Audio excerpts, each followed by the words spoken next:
Toute réussite ressemble à un iceberg. L'iceberg sont les grands blocs de glace qui flottent à la surface des océans.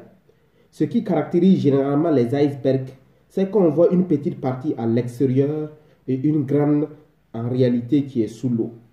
D'ailleurs, les icebergs sont devenus célèbres depuis que l'un d'entre eux a coulé le Titanic.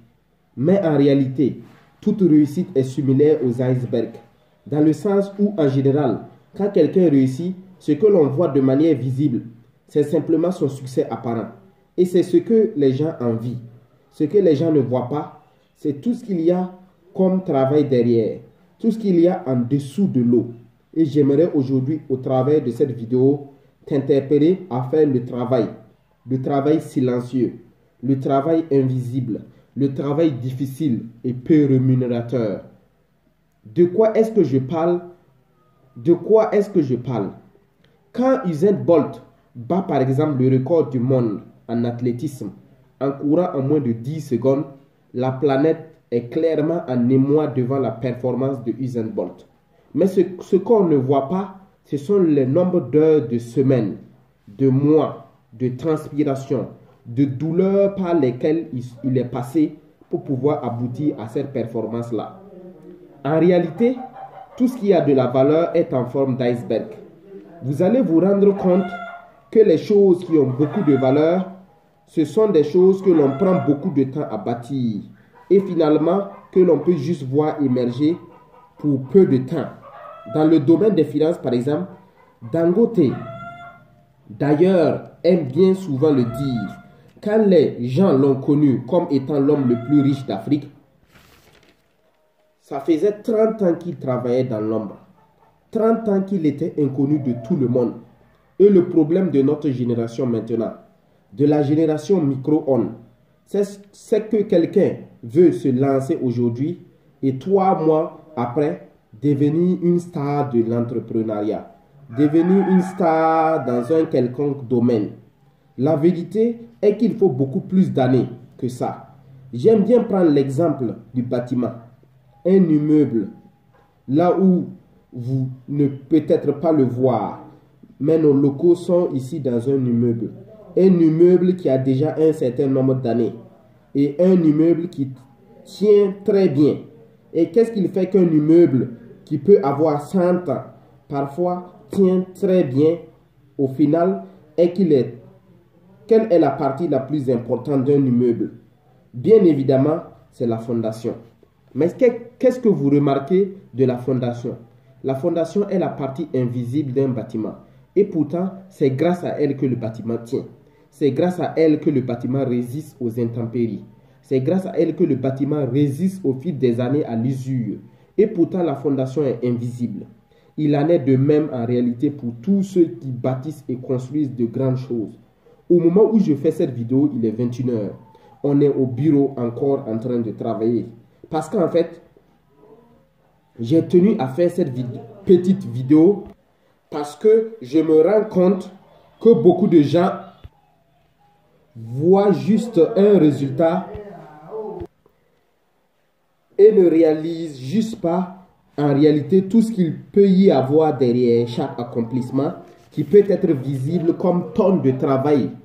Et cette vidéo est aussi une éloge au travail pour pouvoir faire comprendre aux uns aux autres.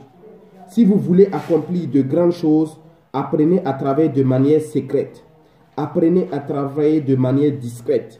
De telle sorte que quand les gens verront vos résultats, quelques temps plus tard, les résultats seront le reflet de votre fondation. Si vous bâtissez une mauvaise fondation, alors vous aurez une de ces maisons qui s'effondre.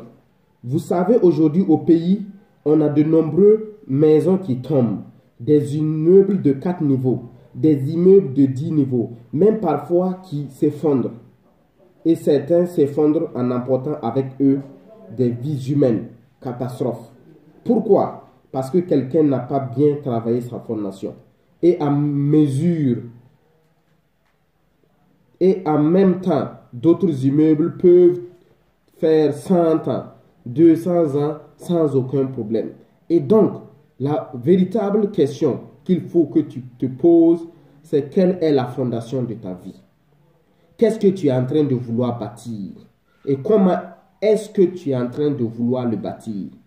On a le risque et la fâcheuse tendance de vouloir tricher. Vous savez, beaucoup de parents en Afrique font que les enfants avancent au niveau des classes, même quand ils n'ont pas le niveau. Les parents corrompent les instituteurs, corrompent les établissements pour faire que les enfants aillent de plus en plus loin à l'école, même si les enfants cumulent des lacunes. Mais ceux-ci finissent bien souvent par se faire ressentir quand l'enfant arrive à une classe où il y a un examen national qui le bloque, comme le probatoire ou le baccalauréat. On se retrouve avec des enfants qui font le bac 5 fois, 6 fois, 7 fois et parfois finissent par abandonner. Les écoles, parce qu'ils ont cumulé pendant des années des lacunes, parce que les parents ne voulaient pas qu'ils aient la honte au quartier, qu'on dise que l'enfant n'a pas réussi telle classe.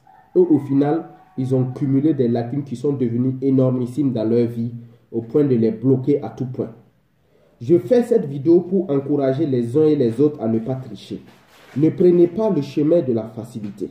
N'essayez pas de passer par un chemin plus facile en vous disant que cette voie de contournement va vous aider. Non, elle va vous bloquer. Je peux vous assurer ça, elle va vous bloquer.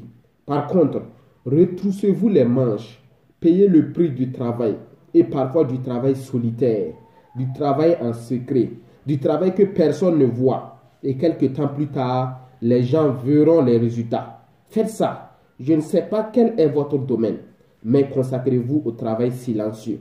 Et de temps en temps, vos résultats parleront pour vous. En tout cas, c'est ce qu'il y a de mieux.